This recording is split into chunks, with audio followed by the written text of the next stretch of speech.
Assalamualaikum warahmatullahi wabarakatuh. Bismillahirrahmanirrahim. Alhamdulillahirabbil alamin. Assalatu wassalamu ala sayyidina Muhammadin wa ala alihi washabbihi ajmain. Bismillahirrahmanirrahim. La in syakartum la azidannakum wa la in kafartum inna azabi lasyadid. Amma ba'd. Yang saya hormati keluarga besar Madrasah Tsanawiyah Negeri Gresik, khususnya anak-anakku sekalian yang saya cintai. Marilah pada sore hari ini kita panjatkan puji syukur kehadirat Allah Subhanahu wa Ta'ala yang telah melimpahkan rahmat, taufik serta hidayahnya kepada kita semua, sehingga pada sore hari ini kita bisa mengikuti acara ngaji bersama dalam keadaan sehat walafiat. Semoga salawat dan salam tetap tersanjungan kepada junjungan kita Nabi Agung Muhammad Sallallahu Alaihi Wasallam dengan ucapan Allahumma sholli ala Sayyidina Muhammad wa ala ali Sayyidina Muhammad. Baiklah, pada sore hari ini kita akan ngaji bersama dengan tema atau dengan judul amal perbuatan dan balasannya. Sebelum ngaji bersama dimulai, marilah kita buka bersama-sama dengan bacaan suratul Fatihah. Ila hadratin Nabi Mustafa Muhammadin sallallahu alaihi wasallam. Al-Fatihah. A'udzu billahi minasyaitonir rajim. Bismillahirrahmanirrahim.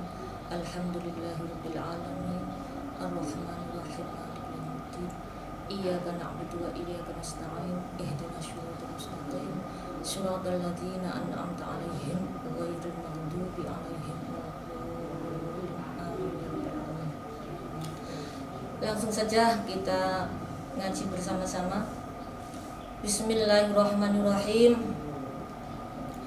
Ayyuhal waladu, hai anakku, malam ta'malu, selagi ora beramal sapa sira, lam tajid mongko ora nemu sira al ajra ing pahala. Jadi setiap amal perbuatan kita, baik itu perbuatan yang baik atau perbuatan yang jelek, pasti akan mendapatkan balasannya. Sesuai dengan firman Allah dalam surat Az-Zalzalah ayat 7 dan 8. Bismillahirrahmanirrahim. Fa may ya'mal mithqala dzarratin khairan yara wa may ya'mal mithqala dzarratin syarran yara. Yang artinya, barang siapa berbuat kebaikan sekecil apapun atau seberat darah, maka akan mendapatkan balasannya. Begitu juga barang siapa yang berbuat kejelekan sekecil apapun atau seberat darah, maka dia juga akan mendapatkan balasannya. Jadi janganlah kita meremehkan suatu perbuatan, walaupun terbersit di dalam hati atau greget di dalam hati, itu sudah ada balasannya. Hukiya diceritakan apa sapa anna rajulan satuhune wong lanang mim bani Israil saking bani Israil iku ibadah sapa rajul Allah ing Allah taala sab'ina sanatan ing dalem 70 tahun. Jadi ada suatu cerita, ada seorang laki-laki dari Bani Israel yang dia beribadah kepada Allah selama 70 tahun. Fa'arada mongko ngersakaken sapa Allah taala ayyajluhu ing duduhaken sapa ing rajul alal malaikati ing atase malaikat. Fa'arsala mongko nuli ngutus sapa Allah taala ilaihi maring rajul malakan ing malaikat apa yukhbiruhu awe kabar sapa malaikat annahu ing atase rajul ma'atil kal ibadati sertane mengkono-mengkono ibadah iku layaliku ora patut bihi kelawan rajul apa dukhulul jannati masuk swarga. Jadi Allah menghendaki atau menunjukkan kepada malaikat tentang apa yang dilakukan oleh seorang rajul yang dia beribadah selama 70 tahun. Sehingga Allah mengutus malaikat untuk menyampaikan kabar kepada rajul tadi atau orang yang ahli ibadah tadi, bahwa sesungguhnya apa yang diperbuat oleh rajul tadi atau ibadahnya selama 70 tahun tadi tidak membawanya sampai kepada surga atau ibadahnya tidak diterima oleh Allah. Falamma balaghahu mongko nalikane nyampeaken sapa malaikat ing rajul qalal abidu mongko ngucap sapa abid atau rajul nahnu utawi kita iku khuliqna diciptaaken kita lil ibadati krana ibadah. Fayam bagi maka seharusnya lana kedua kita anak budu yen to ibadah sapa kita. Jadi setelah diberi kabar tadi bahwa ibadahnya itu tidak diterima oleh Allah, maka abid tadi menjawab bahwa saya beribadah itu karena saya adalah diciptakan Allah. Tugas saya atau kewajiban saya adalah ibadah, maka kewajiban saya adalah ibadah kepada Allah. Falamma raja'a mongko nalikane bali sapa malaikat. Qala berkata malaikat, ilahi duh pangeran ingsun anta utawi kita aklamu luweh ngerti bima kelawan barang kola ngendika sapa rajul. Jadi ketika malaikat kembali kepada Allah atau menghadap kepada Allah dengan berkata, wahai pangeran atau Tuhanku, wahai Tuhanku, engkau lebih mengetahui apa yang sudah dijawab oleh abid tadi. Faqala Allah Ta'ala, maka berfirman Allah Ta'ala, idza huwa nalikane jawab lam yu'rid ora mengu sapa rajul an ibadatihi saking ibadahe rajul fanahnu mongko utawi kita ma'al karami sertane kemuliaanku la tu'ridu iku ora noleh paring rahmat sapa ingsun anhu saking rajul. Ishhadu nyeksekno sira ya malaikati wahai malaikatku anni satuhune ingsun qad ghafartu iku ngapura sapa ingsun lahu ing rajul. Jadi ketika malaikat tadi kembali menghadap kepada Allah dan mengatakan jawaban yang sudah dikatakan oleh rajul tadi, malaikat tadi berkata, wahai Tuhanku, engkaulah yang lebih mengerti jawaban rajul tadi. Sehingga Allah berfirman, walaupun sudah diperlakukan seperti itu, maksudnya rajul tadi, tapi tetap rajul itu beribadah kepadaku dan tidak berpaling dariku, sehingga aku memberi kemuliaan kepada rajul itu, saya juga tidak akan berpaling darinya. Maka saya menyuruh malaikat untuk menyaksikan, wahai malaikat, saksikanlah bahwa sesungguhnya aku telah memberi pengampunan kepada rajul.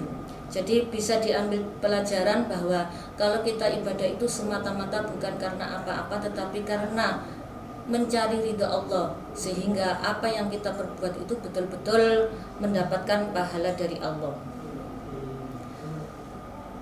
Waqala lan dawuh sapa Rasulullah sallallahu alaihi wasallam, hasibu ngitung sira kabeh anfusakum ing amale sira kabeh qabla an tuhasabu sadurunge den itung sira kabeh, wazinu lan nimbang sira kabeh akmalakum ing amal sira kabeh qabla an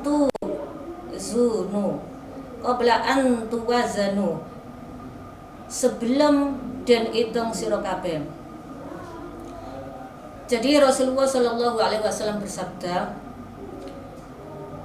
hitunglah amal ibadah kita sebelum dihitung oleh Allah, dan timbanglah amal ibadah kita sebelum dihitung oleh Allah. Jadi di sini jelas bahwa kita sebagai seorang Islam wajib untuk mengevaluasi diri kita sendiri atau yang disebut muhasabah.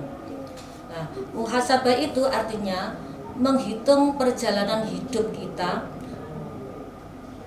untuk mengetahui perbandingan antara perbuatan baik dan perbuatan jelek yang sudah kita lakukan. Nah, perlu diketahui bahwa muhasabah itu ada beberapa aspek. Satu, aspek ibadah. Seperti yang difirmankan Allah dalam surat Ad-Dariyah ayat 56, "Wa ma khalaqtul jinna wal insa illa liya'budun." Saya tidak akan menciptakan jin dan manusia kecuali untuk ibadah kepadaku. Jadi aspek ibadah ini adalah aspek yang berhubungan dengan kita dengan Allah Subhanahu wa taala. Ibadah yang kita lakukan apakah sudah sesuai dengan syariat agama? Apakah sholat kita, apakah zakat kita, apakah puasa kita itu sudah sesuai dengan ajaran agama Islam? Maka perlu kita mengoreksi atau mengevaluasi untuk lebih baik ke depannya nanti. Yang kedua adalah aspek rezeki, aspek umur, dan aspek pekerjaan. Seperti yang disabdakan Nabi Muhammad, jagalah 5 sebelum datangnya 5.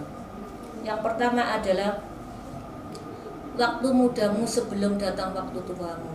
Jadi mumpung kita masih muda, marilah kita berusaha semaksimal mungkin untuk melakukan perbuatan yang baik, agar nantinya kalau kita sudah tua, itu kita tinggal memetik hasilnya yang sudah kita perbuat di waktu muda. Jadi kesempatan itu masih panjang, masih banyak, fisik kita masih segar, masih kuat, maka ibadah semaksimal mungkin sebelum datangnya tua. Yang kedua adalah jagalah sehatmu sebelum datang sakitmu. Kalau kita sehat, insya Allah apa yang kita lakukan itu enjoy. Kita melakukan ibadah juga nyaman, kita melakukan ibadah itu juga serius dengan niat mencari ridha Allah. Tetapi kalau sudah sakit, apa yang terjadi? Kita tidak bisa berbuat apa-apa. Yang ketiga adalah jagalah kayamu sebelum datang miskinmu. Mumpung kita masih kaya, masih diberi kesempatan Allah mempunyai rezeki yang banyak sekali, maka luangkanlah atau sebagian rezeki kita itu kita gunakan untuk membantu orang yang membutuhkan. Yang keempat adalah jagalah longgarmu sebelum datang kesibukanmu. Mumpung waktu kita luang banyak, belum ada yang mengganggu, belum ada yang menyibukkan, maka banyak-banyaklah berbuat kebaikan atau yang disebut fastabiqul khairat, maka kita harus berlomba-lomba untuk berbuat kebaikan. Yang kelima adalah jagalah hidupmu sebelum datang matimu. Umur kita tidak tahu kapan kita diambil oleh Allah, maka mumpung masih hidup, ayo kita gunakan usia kita untuk berbuat kebaikan. Apakah umur kita ini sudah berkah, sudah bermanfaat, yang sudah kita lakukan, tinggal berapa umur kita, maka sisa umur kita marilah kita gunakan dengan sebaik-baiknya. Kemudian di samping muhasabah juga kita disuruh untuk menimbang amal perbuatan kita sesuai dengan firman Allah dalam surat Al-Qari'ah ayat 6 sampai dengan ayat 9. Fa amma man saqulat mawazinuhu fa huwa fi 'ishatir radiyah wa amma man khafat mawazinuhu fa ummuhu hawiyah. Barang siapa yang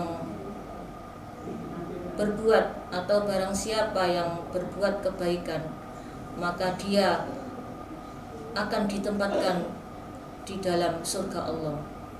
Dan barang siapa yang ringan timbangan amal kebaikannya, maka tempatnya adalah di dalam surga. Dan barang siapa yang ringan timbangan amal kebaikannya, maka tempatnya ada di neraka. Jadi yang berat timbangan amal kebaikannya, maka Allah membalas dengan surga. Dan orang yang ringan timbangan amal kebaikannya, maka tempatnya adalah di neraka. Wa qala Aliyun,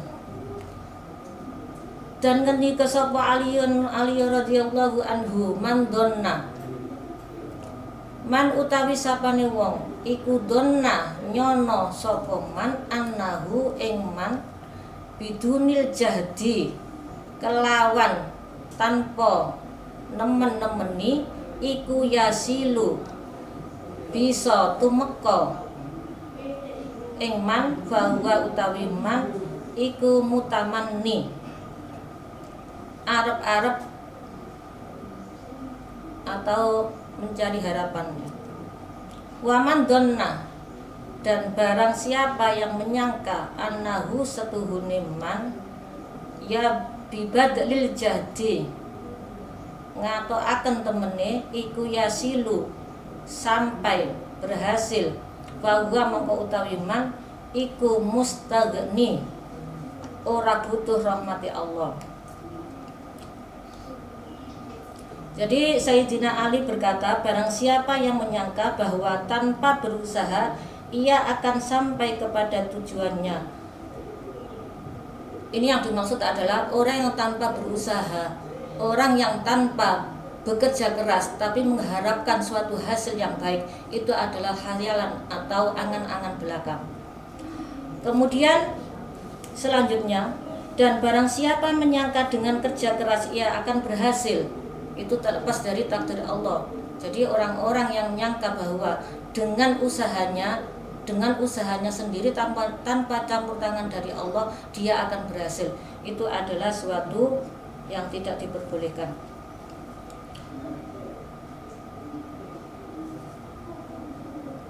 Wa qala al-Hasanu, wa qala dan dawu sapa al-Hasan rahimahullahu taala, thalabul jannati utawi nyupri swarga bila amalin kelawan tanpa amal iku dan pun dosa minad dunubi saking pira-pira dosa.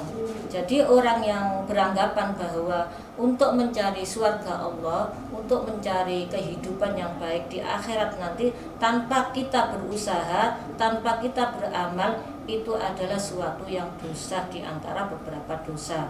Jadi kalau kita menginginkan suatu yang baik atau menginginkan surganya Allah, maka kita harus berusaha sebaik mungkin untuk menjadi orang yang baik ketika kita hidup di dunia.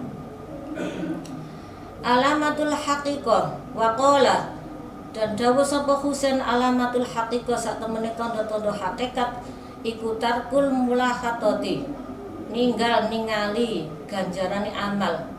La tarkul amali, ora ninggal amal. Wa qala, lan ngendika sapa Rasulullah sallallahu alaihi wasallam, al kayyisu utawa wong pandai, wong pinter iku man wong dana kang berbuat bagus nafsahu ing awake man wa amila lan ngerjakno sapa man lima barang ba'dal mauti sesudah mati.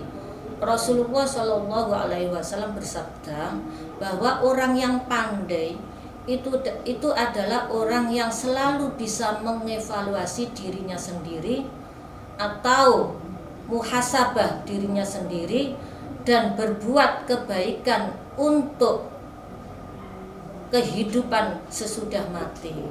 Jadi yang dikatakan orang yang baik, orang pandai itu adalah orang yang selalu bisa mengoreksi diri sendiri sebelum dia dikoreksi oleh orang lain, atau yang disebut muhasabah, dan dia selalu berbuat kebaikan untuk bekal kehidupan setelah dia meninggal dunia atau kehidupan sesudah mati. Wal ahmaku lan utawi kumprung atau orang yang bodoh iku man wong ittaba'a kang nganut sapa man hawahu ing hawa nafsune man wa tammana lan paring sapa man Allah taala ing atase Allah taala al amaniya ing pengarep-ngarep. Jadi yang dikatakan orang yang bodoh adalah orang yang selalu mengikuti hawa nafsunya. Dia mengharapkan suatu kebaikan dari Allah, tapi dia selalu tidak bisa mengendalikan dirinya. Dan orang ini disebut orang yang menghayal atau angan-angannya sangat tinggi. Jadi kesimpulannya bahwa Orang yang pandai tadi adalah orang yang mau berusaha untuk berbuat baik untuk kehidupan sesudah mati. Dan orang yang bodoh adalah orang yang selalu tidak bisa mengekang hawa nafsunya. Demikianlah yang bisa saya sampaikan. Mudah-mudahan bermanfaat bagi kita semua. Kurang lebihnya saya mohon maaf. Akhirul kalam, ihdinas syiratal mustaqim. Assalamualaikum warahmatullahi wabarakatuh.